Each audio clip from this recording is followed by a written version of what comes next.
कविता 8 उड़ान, कवि चंद्रसेन विराट। इन्होंने बहुत ही सुंदर गज़ल लिखी है। गज़ल शायरी का जो है बड़ा रूप, शायरी आप लोगों ने सुनी होगी, तो शायरी का बड़ा रूप इसे हम गज़ल कहते हैं। गज़ल एक ही बहर और वजन के अनुसार लिखे गए शेरों का समूह होता है। अभी मैंने बताया ना, शायरी का समूह जो है वो गज़ल कहलाता है। इसके पहले शेर को मतला और अंतिम शेर को मक्ता कहते हैं। अब यहाँ पर बहुत सुंदर गज़ल अब हम पढ़ने जा रहे हैं, जिसमें उन्होंने कुछ नैतिक मूल्यों की बारे में कहा है, जिसमें स्वाभिमान, विनम्रता, उसके बाद हौसले, बुलंदी, दूरदृष्टि जैसे अनेक मानवीय गुणों को महत्वपूर्ण स्थान दिया गया है। अब इस कविता में जब हम पढ़ेंगे तो पता चलेगा कि अंधेरे के इलाके में किरण मांगा नहीं करते। जब कहीं बहुत अंधेरा हो तो हमें स्वयं रोशनी करनी चाहिए या करनी पड़ती है। अब हम दिया जलाएं या लाइट जलाएं या टॉर्च जलाएं, जो भी हो, अगर हम चल रहे हैं और हमारे सामने अंधेरा हो जाए तो उस अंधेरे में तो हम बैठे नहीं रहेंगे। क्या करेंगे? उस अंधेरे से बाहर निकलने का प्रयास करेंगे। उसके लिए हमें किसी से रोशनी या किरण मांगने की आवश्यकता नहीं, हमें स्वयं जो है उसे जलाना चाहिए। जहाँ हो कंटकों का वन, सुमन मांगा नहीं करते। जहाँ पर कांटों का वन हो, कंटक यानी कांटे, जहाँ पर कांटों का वन हो वहाँ पर सुमन यानी फूल, वहाँ पर फूल कभी मांगा नहीं करते। जिसे अधिकार आदर का झुका लेता स्वयं मस्तक, जिसे अगर आदर का अधिकार है, देखो जितने अधिक फलों से लदा हुआ पेड़ क्या करता है? झुकता है। देखा है?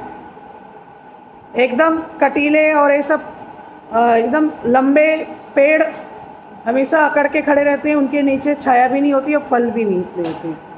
लेकिन अधिक फलों से लदा हुआ वृक्ष हमेशा झुका हुआ, यानी नम्रता, यानी जिस इंसान, जो सज्जन इंसान है, जिसमें बहुत गुण ही गुण है, जो अच्छे लोग हैं, वह हमेशा विनम्र होकर झुककर, स्वभाव उनका कैसा होता है? अच्छे स्वभाव के होते हैं, तो झुककर लोगों से व्यवहार, विनम्रता पूर्वक व्यवहार करते हैं।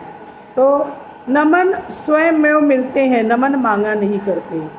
नमन यानी जब हम किसी के प्रति नमन का भाव, अगर आपके मन में किसी के लिए श्रद्धा है तो आप उनको सामने देखते ही नमस्कार करोगे, झुकोगे, नमन करोगे, है ना, हाथ जोड़ोगे, क्योंकि उस व्यक्ति के प्रति आपके मन में श्रद्धा और प्रेम है, आदर है। और जिस व्यक्ति को आप नहीं पसंद करते हो, जिसका स्वभाव अच्छा नहीं है, जिस व्यक्ति को आप नहीं पसंद करते हो, क्या करोगे आप लोग? उससे बचकर निकलने की कोशिश करोगे, सोचोगे कि कैसे हम इससे बचकर निकल जाएं। उसको मन में तो आदर ही नहीं होगा तो हम सामने भी नमस्कार करना, कई लोग थोड़ा दिखावे के लिए नमस्कार कर देंगे, लेकिन वो आदर भाव का, सम्मान का भाव नहीं होगा। तो नमन स्वयं में मिलते हैं, तो इसलिए उसको मांगने की आवश्यकता नहीं है। परों में शक्ति हो तो नाप लो उपलब्ध नभ सारा। पर, पंख, इस कविता का शीर्षक है उड़ान, और उड़ते किससे हैं हम? पंख से, पर से। परों में अगर शक्ति हो तो नाप लेता है एक पक्षी पूरे गगन मंडल को, पूरे नभ को। नभ यानी आसमान, आकाश। अगर परों में शक्ति हो तो उड़ानों के लिए पंछी गगन मांगा नहीं करते। गगन यानी आसमान। तो जिस पक्षी के परों में शक्ति है वह स्वयं ऊंची उड़ान उड़ लेता है, उसे गगन मांगने की किसी से आवश्यकता नहीं है। अरे जिस व्यक्ति में ताकत है कुछ कर गुजरने की, वह व्यक्ति कभी किसी के आगे मांगने का प्रयास नहीं करता। जिसे मन प्राण से चाहा निमंत्रण के बिना उसके, सपन तो खुद ब खुद आते नयन नहीं मांगते। अर्थात जिसे मन प्राण से चाह लिया, अगर हमने कोई लक्ष्य धारण किया है कि भाई ये लक्ष्य मुझे प्राप्त करना है, मुझे इस मंजिल पर पहुंचना है, ये एम मुझे पूरा करना है, तब क्या होगा, हम उसे पूरा करने के लिए किसी से शक्ति या किसी से कुछ उधार मांगने की आवश्यकता हमें नहीं, हम स्वयं प्रयास करते हैं। थोड़ा बिगड़ेगा, थोड़ा भटक जाएंगे, थोड़ा सा गलती होगी, थोड़ा, लेकिन गलतियां करते करते हम क्या हो जाएंगे, सुधार कर लेंगे। कोई चीज़ हमें बचपन से नहीं आती, हर चीज़ को सीखना पड़ता है। तो यहाँ पर सपन तो खुद ब खुद आते हैं। कभी कोई ये कहता है कि ये सपना मुझे आए, सपने हम स्वयं देखते हैं। एक तो देखो, एक सपना है हम बंद आँखों से देखते हैं, एक सपना हम क्या करते हैं, बंद आँखों से देखते हैं, और एक सपना हम खुली आँखों से देखते हैं। आप जो पढ़ लिख रहे हो, जो जीवन में कुछ करने का जो है उद्देश्य है, वह खुली आँखों का सपना है। और एक जो हम नींद में जब रहते हैं तो सपने अपने आप हमें आते हैं।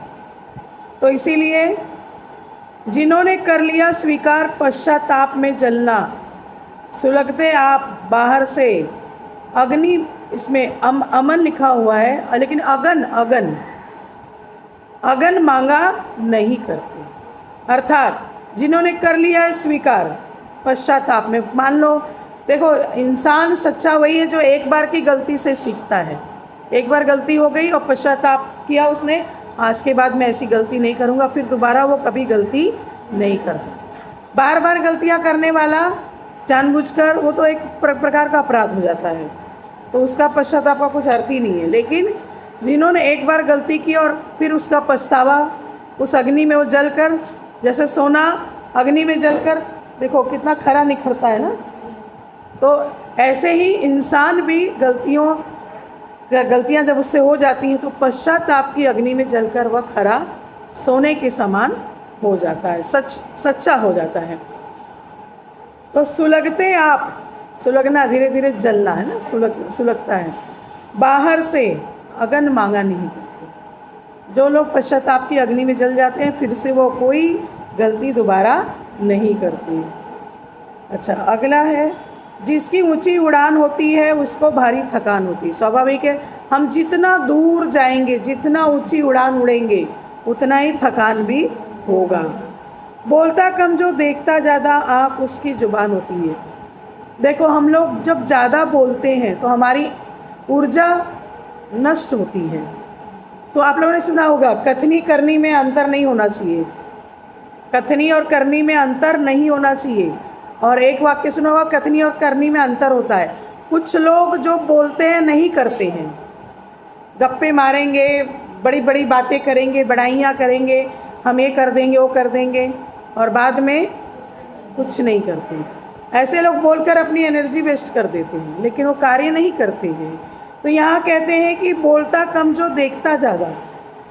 सरदार वल्लभ भाई पटेल का इतिहास में नाम आता है, उनको लौह पुरुष बोला जाता था।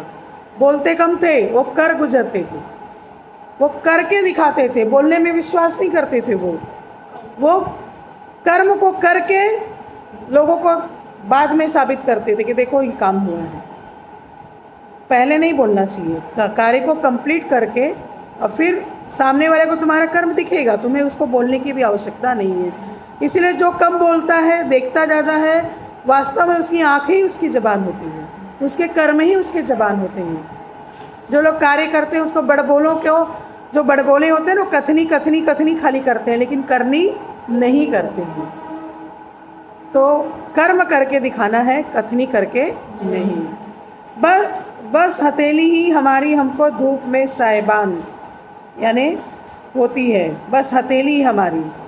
कई लोग देखो, जब कार्य को हाथ में लेते हैं, भाई हम एक काम करेंगे, बीड़ा उठाना, एक तुम लोगों ने सुना होगा, बीड़ा उठाना, एक किसी कार्य को हाथ में लेना और फिर उसे पूरा करना, बीच में नहीं छोड़ना।